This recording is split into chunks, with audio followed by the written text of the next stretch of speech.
안녕하십니까. 국민의힘 나경원 의원입니다. 이제 헌재 선거를 이틀 앞두고 있습니다. 마지막으로 헌법재판소에 호소하는 말씀을 올리도록 하겠습니다. 이틀 후 대통령 탄핵 심판에 대한 헌법재판소의 결정이 내려집니다. 온 국민의 눈과 귀가 헌재로 향하고 있습니다. 저 역시 판사 출신으로서 또 대한민국의 국회의원으로서 역사의 분수령이 될 이 순간을 무거운 마음으로 지켜보고 있습니다. 이 시점에서 몇 가지 중요한 말씀을 드리고자 합니다.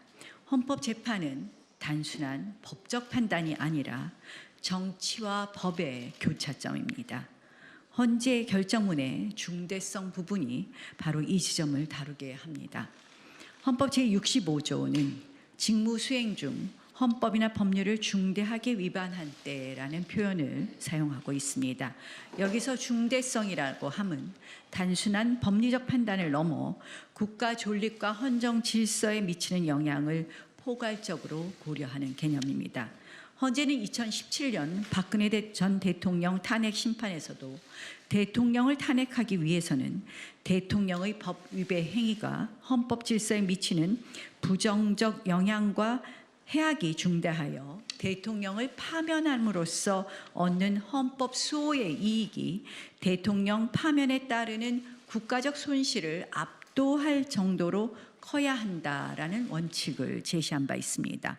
헌법과 법률에 의해 결정하되 국익과 헌법 수호의 이익을 중요하게 고려해야 한다는 것이 헌법적 지혜입니다. 작금의 탄핵 사태 어디에서부터 시작되었습니까? 표면적으로는 거대 야당인 민주당이 입법 권력을 남용하여 밀어붙인 의회 폭거가 직접적인 원인의 시작입니다. 민주당은 정권 찬탈의 야욕에 눈이 멀어 헌법과 법률이 정한 절차와 견제 장치를 무시하고 일당 독재적 발상으로 의회 민주주의의 근간을 흔들었습니다. 삼권분립이라는 헌법 정신에 대한 정면 도전입니다. 작금의 사태를 초래한 것은 결국 의회 민주주의를 짓밟고 의회 권력을 오남용한 것이 주 원인이지만 그보다 근본적으로는 87년 헌법이 제왕적 의회, 제왕적 대통령 시스템의 충돌입니다. 그중 가장 심각한 것은 대통령 비상계엄으로도 막을 수 없는 무소불위의 제왕적 의회 권력입니다.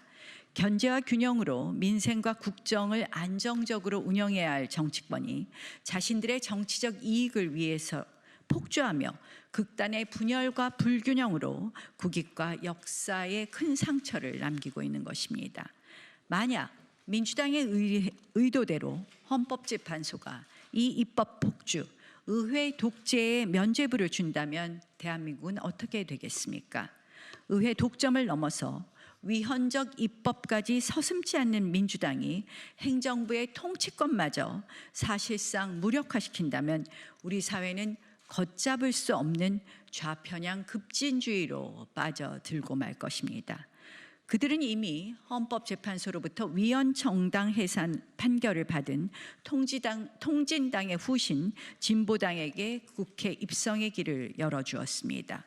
북한의 지령을 받아 정권 퇴진운동을 벌인 혐의로 재판 중인 민노총과 연대하여 거리 정치를 일삼고 사회 불안을 조성하고 있습니다. 기본 시리즈와 같은 급진적 현금 살포 정책으로 국민을 편가르고 국가 재정을 파탄내려 하며 국민을 국가에 예속시키려고 합니다.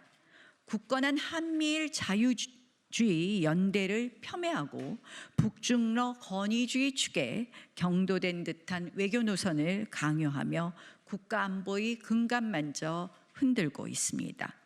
이러한 민주당의 행태를 볼 때 이번 탄핵 소추는 단순한 정책적 견해나 또는 정치적 공방을 넘어선 대한민국의 정체성과 미래를 뒤흔드는 시도입니다. 만약 헌법재판소가 사실상 내란 선동에 가까운 야당의 때법식 탄핵을 인용한다면 이는 앞으로 어떤 정부든 다수 야당의 정치적 공세에 의해 언제든 국정 운영이 마비될 수 있다는 끔찍한 선례를 남기게 되는 것입니다. 이는 법치주의가 아니라 때법주의의 승리이며 헌법 질서의 붕괴를 의미합니다. 과연 이런 나라에서 국가 경쟁력과 미래 성장 동력을 기대할 수 있겠습니까? 이재명 민주당 대표는 심지어 대통령 복귀 프로젝트, 국민 충돌, 유혈 사태까지 운운하며 사회적 갈등을 극단적으로 몰아가고 있습니다. 이는 헌법 질서에 대한 심각한 도전이며 헌법재판소 재판관들을 향한 노골적 협박입니다. 근거 없는 선동으로 사법부의 독립성을 훼손하려는 시도는 결코 용납될 수 없습니다. 헌법재판소는 이 모든 상황을 직시해야 할 것입니다. 탄핵소추 과정에서의 절차적 정당성, 소추 사유의 실체적 진실성, 그리고 무엇보다 탄핵 인용 결정이 가져올 파국적인 국익 침해 가능성을 엄중히 고려해야 할 것입니다. 더 나아가 헌법재판소는 탄핵소추를 의결할 한 국회의 입법과정 자체에 대한 심사, 즉 이른바 절차 통제의 역할도 간과해서는 안 될 것입니다.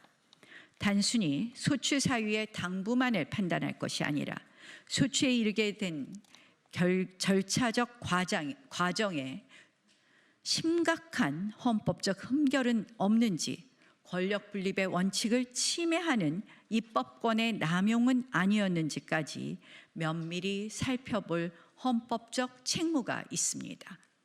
존경하는 헌법재판소 재판관 여러분, 오직 헌법과 법률 그리고 양심에 따라 판단해 주십시오. 그러나 그 양심은 대한민국의 미래와 국익을 위한 뜨거운 책임감에 기반해야 합니다. 역사의 수호자로서의 결단을 촉구합니다. 단기적인 정치적 파장을 넘어 대한민국 헌정사에 길이 남을 정의롭고 현명한 판결을 해 주실 것을 촉구합니다. 간곡히 호소합니다. 입법 폭주가 자유 대한민국 전체를 집어삼키려 하는 이 위기 앞에서 헌법재판소가 대한민국 법치주의의 최후의 보루임을 보여주십시오. 감사합니다.